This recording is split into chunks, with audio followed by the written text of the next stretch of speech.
ایک گاؤں میں سونیا نام کی عورت اپنے شوہر، ستیلی بیٹی اور بیٹے کے ساتھ رہتی ہے۔ سونیا بہت ظالم عورت ہوتی ہے۔ وہ اپنی ستیلی بیٹی سے بہت نفرت کرتی تھی۔ اس کی ستیلی بیٹی کا نام ماہا تھا۔ ماہا بہت معصوم لڑکی تھی۔ وہ سارا دن گھر کے کام کرتی، لیکن اس کی ستیلی ماں اس سے پھر بھی خوش نہ تھی۔ وہ ماہا کو سخت ناپسند کرتی تھی۔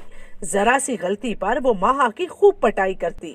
محلے والے ماہا کی رونے کی آوازیں سنتے۔ سب لوگ سونیا کو سمجھا سمجھا کر تھک گئے۔ اب اگر کوئی اس کو ماہا کے بارے میں سمجھاتا تو الٹا سونیا ان کے ساتھ لڑ پڑتی، تو لوگوں نے کہنا ہی چھوڑ دیا۔ ماہا کا باپ بھی اپنی بیوی سے ڈرتا تھا، اس لیے خاموش ہی رہتا۔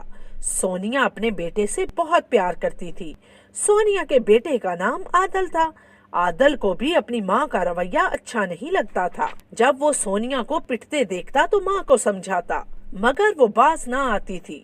ایک دن سونیا برتن دھو رہی تھی کہ اس سے پلیٹ ٹوٹ گئی۔ سونیا کی ماں نے اس کی پٹائی شروع کر دی۔ عادل سکول سے واپس آ گیا تو اس نے دیکھا کہ اس کی ماں سونیا کو بری طرح سے پیٹ رہی ہے۔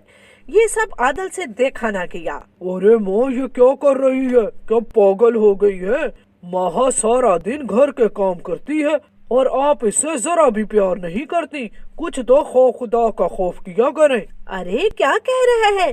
تم بھی اس کی زبان بولنے لگا؟ تو جانتا ہے اس نے کیا کیا ہے؟ میرے جہیز کے برتن کی سیٹ کی پلیٹ توڑ دی ہے مہارانی نے۔ اب تو میں اس کو زندہ نہیں چھوڑوں گی۔ ذرا سا کام کیا کہہ دیا، میرا نقصان کر دیا۔ مفت کی روٹیاں توڑتی رہتی ہے۔ چل نکل یہاں سے، میرا منہ کیا دیکھ رہی ہے؟ ماں، یہ اس کا بھی گھر ہے، یہ کہیں نہیں جائے گی، بلکہ آپ اپنے رویے کو ٹھیک کریں۔ یہ سب دیکھا سونیا کو بہت غصہ آتا ہے۔ وہ دل ہی دل میں اور زیادہ ماہا سے نفرت کرنے لگتی ہے۔ ایک دن سونیا بازار جاتی ہے۔ وہ ماہا کو بھی ساتھ لے جاتی ہے تاکہ وہ سودا سلف اٹھائے۔ وہ سڑک پر سے گزر رہی ہوتی ہیں کہ ایک تیز رفتار گاڑی آتی ہے۔ ماہا جلدی سے اپنی ماں کو دھکا دیتی ہے اور اس کی ماں بچ جاتی ہے، مگر ماہا کا ایکسیڈنٹ ہو جاتا ہے۔ ماہا بری طرح سے زخمی ہو جاتی ہے۔ ماہا کو فوراً ہسپتال پہنچایا جاتا ہے۔ اس کا باپ اور بھائی بھی پہنچ جاتے ہیں۔ ان کو سارے واقعہ کا پتہ چلتا ہے تو عادل اپنی ماں سے کہتا ہے، ماں دیکھ لیا، ماہا آپ سے کتنا پیار کرتی ہے اور آپ نے ہمیشہ ماہا سے نفرت کی۔ اس نے اپنی جان کی پرواہ کیے بغیر آپ کو بچا لیا۔